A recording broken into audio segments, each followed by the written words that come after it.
ഈശോ മിശിഹായ്ക്ക് സ്തുതിയായിരിക്കട്ടെ. ഞാൻ മാണിപ്പറമ്പിലച്ചൻ. അൾത്താര, ത്രോണോസ്, ബലിപീഠം. ഇന്നലെ നമ്മൾ മധുബഹ എന്ന വാക്കിനെ കുറിച്ചാണ് ചിന്തിച്ചത്.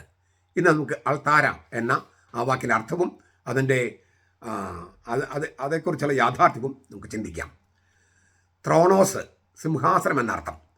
ആ അർത്ഥത്തിൽ ഉപയോഗിക്കുന്ന ലത്തീൻ പദമാണ് അൾത്താര.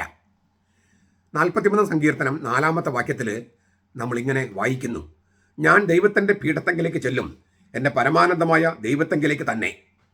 സങ്കീർത്തനം 43:4. ഇതിൻ്റെ ലത്തീനിൽ കാണുന്നത് ആദ് അൾത്താരെ ദൈ എന്നാണ്. ഞാൻ ദൈവത്തിൻ്റെ അൾത്താരയിലേക്ക് ചെല്ലുമെന്നാണ്. ആദ് അൾത്താരെ ദൈ, ദൈവത്തിൻ്റെ പീഠത്തിലേക്ക് എന്നുള്ള തർജ്ജമ ചെയ്യുന്നത് ദൈവത്തിൻ്റെ ബലിപീഠത്തിലേക്ക് എന്നാകാം. അതിനൊരു വ്യാഖ്യാനം കൂടി കൊടുത്തിട്ടുണ്ട്. എന്താണ്? എൻ്റെ പരമാനന്ദമായ ദൈവത്തെങ്കിലേക്ക് തന്നെ. അതായത് ദൈവത്തിൻ്റെ പീഠം എന്ന് പറയുന്നത് ദൈവം തന്നെയായിട്ടാണ് സങ്കല്പിച്ചിരിക്കുന്നത്. ഞാൻ ദൈവത്തിൻ്റെ പീഠത്തെങ്കിലേക്ക് ചെല്ലും, എൻ്റെ പരമാനന്ദമായ ദൈവത്തെങ്കിലേക്ക് തന്നെ. അപ്പോൾ ദൈവത്തിൻ്റെ ബലിപീഠത്തിലേക്ക് ചെല്ലുന്നത് ദൈവത്തെങ്കിലേക്ക് തന്നെ ചെല്ലുന്നതിന് തുല്യമായിട്ടാണ് സങ്കീർത്തന പുസ്തകത്തിൽ എഴുതിയിരിക്കുന്നത്. അതിൻ്റെ ലത്തീന ഞാൻ പറഞ്ഞത് ആദ് അൾത്താരെ ദൈ, ദൈവത്തിൻ്റെ അൾത്താരയിലേക്ക് ചെല്ലുമെന്നാണ്. ആ അൾത്താര ദൈവത്തെ പ്രതിനിധാനം ചെയ്യുന്നുവെന്ന് സങ്കീർത്തനത്തിൽ പറയുന്നത് പോലെ ഈ അൾത്താര എന്ന വാക്ക് ഒരു 2 വാക്കുകൾ ചേർന്നിട്ടാണ്. സമസ്ത പദം എന്ന് പറയില്ലോ. ആൾത്തും എന്ന വാക്കിന് ഉന്നതം, ഉയർന്നത് എന്നൊക്കെ അർത്ഥം. ഇപ്പം നമ്മുടെ നാട്ടിൽ ആൾട്ടോ എന്നുകൊണ്ട് കാറുണ്ട് അല്ലേ. പണ്ട് മാരുതി 800 പൊക്കം കുറവായിരുന്നു. അപ്പോൾ ആൾക്കാർക്ക് ഇരിക്കാനൊരു പ്രയാസം. അപ്പോൾ കുറച്ചുകൂടി പൊക്കം വേണമെന്ന് പറഞ്ഞിട്ട് ആൾട്ടോ, അപ്പോൾ കുറച്ചുകൂടി പൊക്കം വന്ന ഇല്ലേ ആൾട്ടോ. ആൾത്തും എന്നാണ് ലത്തീൻ വാക്ക്. അതിൽ നിന്നാണ് ആൾട്ടോ എന്ന് വന്നത്. ഈ ഉന്നതം, ഉയരമുള്ളത്, ഉയർന്നത് എന്നൊക്കെ അർത്ഥം. അതിനോട് പീഠം, ഫലകം എന്നൊക്കെ അർത്ഥമുള്ള ആര എന്ന വാക്ക് ചേർന്നാണ് അൾത്താരെ എന്നുണ്ടാകുന്നത് ലത്തീനിൽ. ആൾത്തും പ്ലസ് ആര. ഉയർന്ന പീഠം എന്നാണ് അതിൻ്റെ ആക്ഷരികം. ബലിവസ്തു ദഹിപ്പിക്കാനുള്ള ഉയർന്ന പീഠം എന്നാണ് പഴയ നിയമത്തിൽ ഉദ്ദേശിക്കുന്നത്. ബലിവസ്തു ദഹിപ്പിക്കാനുള്ള ഉയർന്ന പീഠം, അതാണ് അൾത്താര. ആരെന്ന വാക്കിൻ്റെ ആദിമ രൂപം ആസ എന്നാണ്. ആസ, ഇരിപ്പിടം എന്നർത്ഥമുള്ള ആസനം ഇതിൽ നിന്ന് വരുന്നു. ദൈവത്തിൻ്റെ ആസനമാണ് അൾത്താര, ദൈവത്തിൻ്റെ ഇരിപ്പിടമാണ് അൾത്താര. അതിനാൽ ദൈവത്തിൻ്റെ ത്രോണോസ്, ദൈവത്തിൻ്റെ സിംഹാസനം, ദൈവത്തിൻ്റെ സ്വർണോസ്, ദൈവത്തിൻ്റെ സ്വർണ്ണ സിംഹാസനം എന്നെല്ലാം അൾത്താരയെ വിശേഷിപ്പിക്കുന്നു. വെളിപാട് പുസ്തകത്തിൽ ഇതിൻ്റെ വ്യാഖ്യാനമുണ്ട്. വെളിപാട് പുസ്തകം 4-ാമത്തെ അധ്യായം 3 മുതൽ 6 വരെ വചനങ്ങൾ. അതാ സ്വർഗത്തിൽ ഒരു സിംഹാസനം ഒരുക്കപ്പെട്ടിരിക്കുന്നു, സിംഹാസനത്തിൽ ഒരുവൻ ഇരിക്കുന്നു. സിംഹാസനസ്ഥൻ കാഴ്ചയിൽ സൂര്യകാന്തം പോലെയും പത്മരാഗം പോലെയും, സിംഹാസനത്തിന് ചുറ്റും മരതകം പോലെയുള്ള മഴവില്ല്. ആ സിംഹാസനത്തിന്റെ ചുറ്റും 24 സിംഹാസനങ്ങൾ. സിംഹാസനങ്ങളിൽ വെള്ളയുടുപ്പ് ധരിച്ചുകൊണ്ട് ഇരിക്കുന്ന 24 മതശ്രേഷ്ഠന്മാർ. അവരുടെ തലയിൽ പൊൻ കിരീടങ്ങൾ. സിംഹാസനത്തിൽ നിന്ന് മിന്നൽ പിണരുകളും നാദവും ഇടിമുഴക്കങ്ങളും പുറപ്പെടുന്നു. ദൈവത്തിൻ്റെ 7 ആത്മാക്കളായ 7 ദീപങ്ങൾ സിംഹാസനത്തിന് മുമ്പിൽ ജ്വലിച്ചുകൊണ്ടിരുന്നു. സിംഹാസനത്തിന് മുമ്പിൽ പളുങ്ക് പോലുള്ള കണ്ണാടിക്കടൽ. സിംഹാസനത്തിന് നടുവിലും സിംഹാസന ചുറ്റിലും 4 ജീവികൾ. അവയ്ക്ക് മുമ്പിലും പിമ്പിലും നിറയെ കണ്ണുകൾ. ഈ സ്വർഗത്തിലെ സിംഹാസനത്തെക്കുറിച്ച് എത്ര പ്രാവശ്യമാണ് ഇങ്ങനെ സിംഹാസനം സിംഹാസനം സിംഹാസനത്തൻ എന്ന് പറഞ്ഞിരിക്കുന്നത്? സിംഹാസനത്തൻ എന്നാണ് ദൈവത്തെ പറയുള്ളൂ. ദൈവത്തിലെ സിംഹാസനത്തിൽ ഒരുവരിക്കുന്നു, സിംഹാസനത്തൻ, സിംഹാസനത്തിൽ ഇരിക്കുന്നവൻ, സിംഹാസനത്തിൽ ആസനസ്ഥനായവൻ, അങ്ങനെയാണ് പറഞ്ഞിരിക്കുന്നത്. അപ്പോൾ അൾത്താർ എന്ന് പറഞ്ഞാൽ ദൈവത്തിൻ്റെ ത്രോണോസ് ആണ്, സിംഹാസനമാണ്. സ്വർണോസ് എന്ന് വെച്ചാൽ സ്വർണ്ണ സിംഹാസനമാണ്.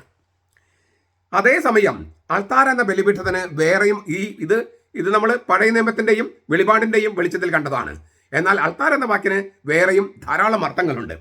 3 ഖണ്ഡങ്ങൾ ഞാൻ വായിക്കുകയാണ് കത്തോലിക്ക സഭയുടെ മതബോധനം എന്ന ഗ്രന്ഥത്തിൽ നിന്ന്. 1383 ആദ്യത്തേത് അൾത്താരയെക്കുറിച്ചുള്ളത്. അൾത്താര 1383. കുർബാനയുടെ ആഘോഷത്തിൽ സഭ അൾത്താരയ്ക്ക് ചുറ്റും സമ്മേളിക്കുന്നു. അൾത്താര ഒരേ രഹസ്യത്തിൻ്റെ 2 വശങ്ങളെ പ്രതിനിധാനം ചെയ്യുന്നു. ബലിയുടെ അൾത്താരയും കർത്താവിൻ്റെ വിരുന്ന് മേശയും. ഇതാണ് 2 വശങ്ങൾ. ക്രൈസ്തവ ബലിപീഠം ക്രിസ്തുവിൻ്റെ തന്നെ പ്രതീകമായതിനാൽ ഇത് എത്രയും വാസ്തവമാണ്. തൻ്റെ വിശ്വാസികൾ സമൂഹത്തിൽ സന്നിഹിതനായി നമ്മുടെ രമ്യതയ്ക്കായി, അനുരഞ്ജനത്തിനായി അർപ്പിക്കപ്പെടുന്ന ബലിവസ്തു എന്ന നിലയിലും നമുക്ക് തന്നെ പ്രദാനം ചെയ്യുന്ന സ്വർഗീയ ഭോജ്യം എന്ന നിലയിലും ഉള്ള ക്രിസ്തുവിൻ്റെ പ്രതീകമാണ് അത്. എന്നാൽ ക്രിസ്തുവിൻ്റെ ശരീരത്തിൻ്റെ പ്രതീകമല്ലെങ്കിൽ പിന്നെ എന്താണ് ക്രിസ്തുവിൻ്റെ അൾത്താര, അതായത് ക്രിസ്തുവിൻ്റെ ശരീരത്തിൻ്റെ പ്രതീകമാണത് എന്ന് വിശുദ്ധ അംബ്രോസ് ചോദിക്കുന്നുണ്ട്. മറ്റൊരിടത്ത് വിശുദ്ധ അംബ്രോസ് പറയുന്നു, അൾത്താര ക്രിസ്തുവിൻ്റെ ശരീരത്തെ പ്രതിനിധാനം ചെയ്യുന്നു. ക്രിസ്തുവിൻ്റെ ശരീരം അൾത്താരയിലാണ് താനും. ബലിയുടെയും ദിവ്യകാരുണ്യത്തിൻ്റെയും ഈ ഐക്യത്തെ പല പ്രാർത്ഥനകളിലും ആരാധനാക്രമം വെളിവാക്കുന്നുണ്ട്. അങ്ങനെ റോമൻ സഭ അതിൻ്റെ അനാഫറയിൽ പ്രാർത്ഥിക്കുന്നു. സർവശക്തനായ ദൈവമേ, സ്വർഗത്തിലുള്ള അങ്ങയുടെ അൾത്താരയിലേക്ക്, അങ്ങയുടെ ദൈവിക മഹത്വത്തിൻ്റെ സന്നിധിയിലേക്ക് ഈ ബലിവസ്തു അങ്ങയുടെ വിശുദ്ധ മാലാഖമാരുടെ കൈകളാൽ സംവഹിക്കപ്പെടാൻ കൽപ്പിച്ചരളണമെന്ന് ഞങ്ങൾ അപേക്ഷിക്കുന്നു. അങ്ങനെ ഞങ്ങൾ ഈ അൾത്താരയിലുള്ള സംസർഗത്തിൽ അങ്ങയുടെ പുത്രന്റെ ഏറ്റവും വിശുദ്ധമായ ശരീരരത്നങ്ങൾ സ്വീകരിക്കുമ്പോൾ സ്വർഗീയമായ എല്ലാ അനുഗ്രഹങ്ങളും കൊണ്ടും കൃപാവരങ്ങൾ കൊണ്ടും നിറഞ്ഞവരായി തീരട്ടെ. അപ്പോൾ അൾത്താരയ്ക്ക് കൊടുത്തിരിക്കുന്ന മനോഹരമായ ഒരു വ്യാഖ്യാനമാണ്, അല്ലെങ്കിൽ അതിൻ്റെ അർത്ഥമാണ്. മറ്റൊരു ഖണ്ഡത്തിലും കത്തോലിക്ക സഭയുടെ മതബോധനത്തിൽ 1152 അൾത്താരയെക്കുറിച്ച് പരാമർശിക്കുന്നുണ്ട്.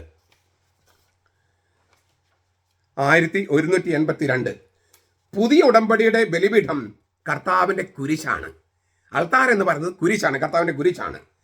അവിടെ നിന്ന് പെസഹ രഹസ്യത്തിൻ്റെ കൂദാശകൾ പുറപ്പെടുന്നു. ദേവാലയത്തിന് കേന്ദ്രമാകുന്ന ബലിപീഠത്തിൽ കൗദാശിക അടയാളങ്ങളിലൂടെ കുരിശിലെ യാഗം സന്നിഹിതമാക്കപ്പെടുന്നു. ബലിപീഠം കർത്താവിൻ്റെ ഭക്ഷണ മേശയുമാണ്. അതിലേക്ക് ദൈവജനം ക്ഷണിക്കപ്പെട്ടിരിക്കുന്നു. പൗരത്യ ആരാധനാക്രമങ്ങളിൽ ബലിപീഠം കർത്താവിൻ്റെ കബറിടത്തിൻ്റെ പ്രതീകമാണ്. കുരിശ് തൊട്ടടുത്താണ് കബറിടം. കർത്താവിനെ അടക്കം ചെയ്തത് മരിച്ചു എന്നതിൽ ഉറപ്പ് വരുത്തുകയാണ് കബറിടത്തിൽ അടക്കം ചെയ്തത്. ആ കബറിടത്തിൽ തന്നെയാണ് കർത്താവ് ഉത്ഥാനം ചെയ്തത്. അപ്പോൾ കർത്താവിൻ്റെ കബറിടം എന്ന് പറയുന്നത് അവൻ്റെ മരണത്തിൻ്റെയും ഉത്ഥാനത്തിൻ്റെയും ഇടമാണ്, സ്ഥലമാണ്. ഇതാണ് പൗരസ്ത്യ സഭകളിലെ ബലിപീഠത്തിന് കൊടുക്കുന്ന വ്യാഖ്യാനം. അപ്പോൾ ദൈവത്തിൻ്റെ സിംഹാസനമാണ്, കർത്താവിൻ്റെ കുരിശാണ്, കർത്താവിൻ്റെ കബറിടമാണ്. ആ കബറിടത്തിൽ തന്നെയാണ് അവൻ ഉത്ഥാനം ചെയ്തത്. അതുകൊണ്ട് അവൻ്റെ ഉത്ഥാനത്തിൻ്റെയും മരണത്തിൻ്റെയും ഇടമാണ് ഈ ബലിപീഠം എന്ന് പറയുന്നത്. അതിൻ്റെ ആ രൂപം പോലും കർത്താവിന് കബറിടത്തിൻ്റെ രൂപത്തിലാണ് ലത്തീൻ സഭയിലാണെങ്കിലും പൗരസ്ത്യ സഭകളിലാണെങ്കിലും ബലിപീഠം സംവിധാനം ചെയ്യപ്പെട്ടിരിക്കുന്നത്. ഒരു 1346 ഈ ബലിപീഠവും ബേമയും തമ്മിലുള്ള ബന്ധം അവതരിപ്പിച്ചിട്ടുണ്ട്. 1346 കത്തോലിക്ക സഭയുടെ മതബോധനം. വചന ശുശ്രൂഷയും സ്തോത്രയാഗ ശുശ്രൂഷയും അനാഫറ ഒന്നിച്ച് ആരാധനയുടെ ഒരേയൊരു പ്രവൃത്തിയായി രൂപപ്പെടുന്നു. അതായത് ബേമയിൽ വചന ശുശ്രൂഷയും ബലിപീഠത്തിലെ സ്തോത്രയാഗ ശുശ്രൂഷയും കൂദാശ കർമ്മം, അതായത് അനാഫറ, പക്ഷെ രണ്ടും കൂടി ഒരൊറ്റ പ്രവൃത്തിയായിട്ട് രൂപപ്പെടുന്നു. ഇങ്ങനെ മനോഹരമായ വ്യാഖ്യാനം 1383, 1182, 1346 എന്നീ ഘട്ടങ്ങളിൽ കത്തോലിക്ക സഭയുടെ മതബോധനത്തിലുണ്ട്.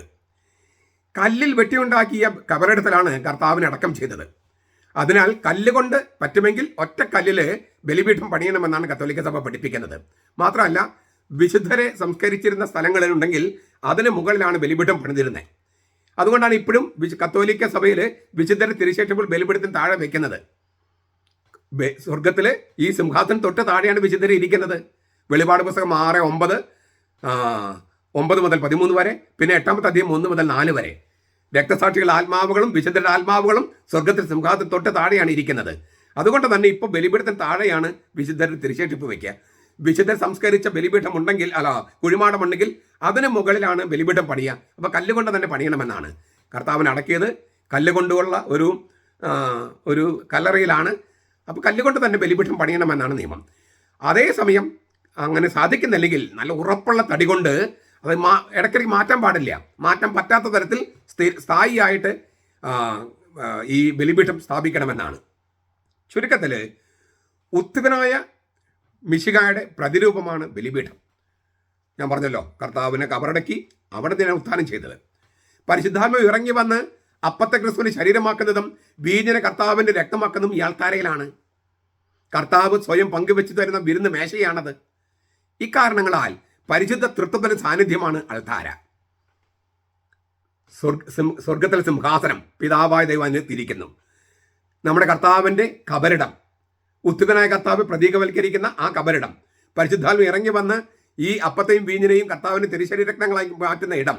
അപ്പോൾ പിതാവ്, പുത്രൻ, പരിശുദ്ധാത്മാവ്, ഇങ്ങനെ പരിശുദ്ധ തൃത്വത്തിൻ്റെ സാന്നിധ്യത്തെ പ്രതിനിധാനം ചെയ്യുന്നതാണ് ഈ അൾത്താര എന്ന് പറയുന്ന ബലിപീഠം. അതുകൊണ്ട് തന്നെയാണ് വൈദികൻ അൾത്താരയിൽ എത്തിക്കഴിഞ്ഞാൽ നടുവിലും ഇരുവശങ്ങളിലും ചുംബിക്കുന്നത് പിതാവ്, പുത്രൻ, പരിശുദ്ധാത്മാവ് 3 പേരെയും ചുംബിക്കുന്നതിന് പ്രതീകമാണത്. ബലിപീഠത്തെക്കുറിച്ച് കർത്താവിൻ്റെ ഒരു പഠനമുണ്ട്. മത്തായിയുടെ സുവിശേഷം 23 അധ്യായം 18 മുതലുള്ള വാക്യങ്ങൾ. ബലിപീഠത്തെ പറ്റി ചൊല്ലി സത്യം ചെയ്താൽ ഒന്നുമില്ല, അതിന്മേലുള്ള ബലിവസ്തുവിനെ കൊണ്ട് ആരെങ്കിലും സത്യം ചെയ്താൽ അവൻ കടപ്പെട്ടവനാണ് എന്ന് നിങ്ങൾ പറയുന്നു. കുരുടന്മാരെ, ഏതാണ് വലിയത്, ബലിവസ്തുവോ ബലിവസ്തുവിനെ വിശുദ്ധീകരിക്കുന്ന ബലിപീഠമോ? ആകയാൽ ബലിപീഠത്തെ കൊണ്ട് സത്യം ചെയ്യുന്നവൻ അതിനെയും അതിന്മേലുള്ള സകലത്തെയും ചൊല്ലി സത്യം ചെയ്യുന്നു. കർത്താവിൻ്റെ വ്യാഖ്യാനാണ്. ഈ ബലിപീഠം വളരെ പ്രധാനപ്പെട്ടതാണെന്ന് പറഞ്ഞു. ബലിവസ്തുവിനേക്കാൾ പ്രധാനപ്പെട്ടത് ബലിപീഠം. ഏതാണ് ഈ ബലിപീഠം കർത്താവ് സൂചിപ്പിക്കുന്നത്? പഴയ നിയമത്തിലെ ഹോമയാഗം അർപ്പിച്ചിരുന്ന പീഠം, യാഗ കേന്ദ്രീകൃതമായ ആരാധനയുടെ കേന്ദ്രമായിരുന്നു ബലിപീഠം. വളരെ ആഘോഷപൂർവകമായിട്ടാണ് അതിൻ്റെ പൗത്രീകരിക്കൽ കർമ്മം അനുഷ്ഠിച്ചിരുന്നത്. പുറപ്പാട് 29:36, സംഖ്യ 7:10, 2 ദിനവൃത്താന്തം 4:1 കാണാം. പുതിയ നിയമത്തിലേക്ക് വരുമ്പോൾ നമ്മളതിൻ്റെ പ്രതീകങ്ങൾ കണ്ടു കഴിഞ്ഞു. ദൈവത്തിൻ്റെ സിംഹാസനം, കർത്താവിൻ്റെ കബരണം, പരിശുദ്ധാത്മ ഇറങ്ങി വരുന്ന ഇടം, അങ്ങനെ നമ്മൾ പലതും കണ്ടു കഴിഞ്ഞു.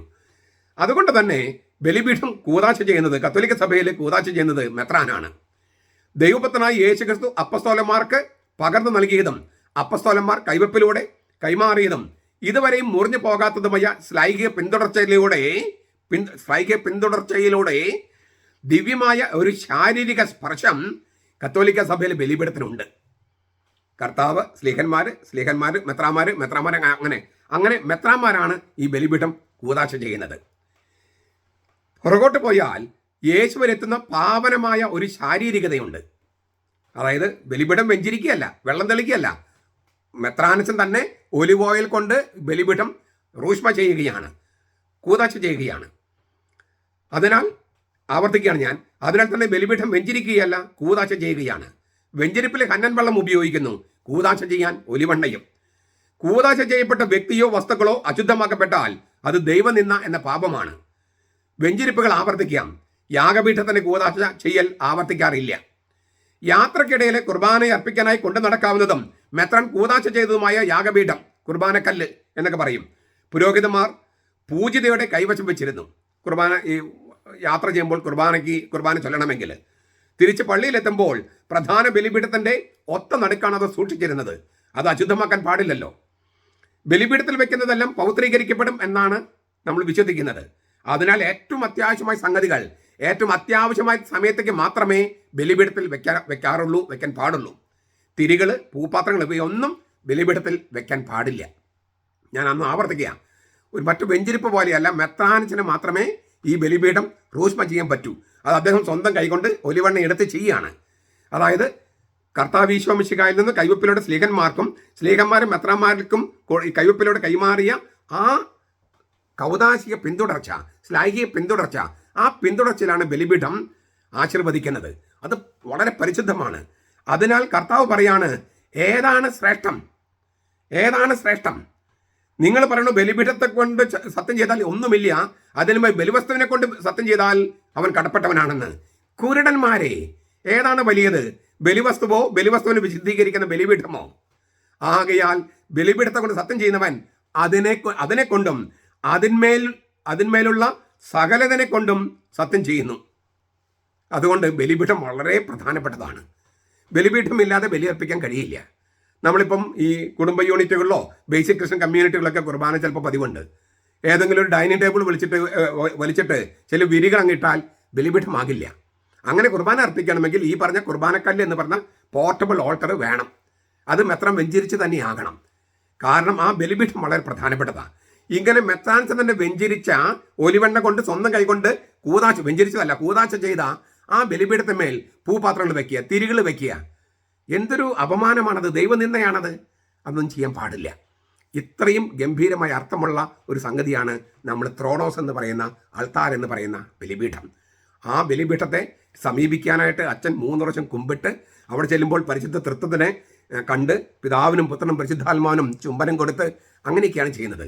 അത് പൂപാത്രം വെക്കാനുള്ള പീഠമായിട്ടും തിരികൾ വെക്കാനുള്ള പീഠമായിട്ടൊന്നും അതിനെ ചെറുതാക്കി ദൈവനിന്ദ കാണിക്കാൻ പാടില്ല. നമ്മുടെ കർത്താവ് ഈശോ മിശിഹായുടെ കൃപയും പിതാവായ ദൈവത്തിൻ്റെ സ്നേഹവും പരിശുദ്ധാത്മാവിൻ്റെ സഹവാസവും നാം എല്ലാവരോടും കൂടി ഉണ്ടായിരിക്കട്ടെ, ഇപ്പോഴും എപ്പോഴും എന്നേക്കും. ആമേൻ.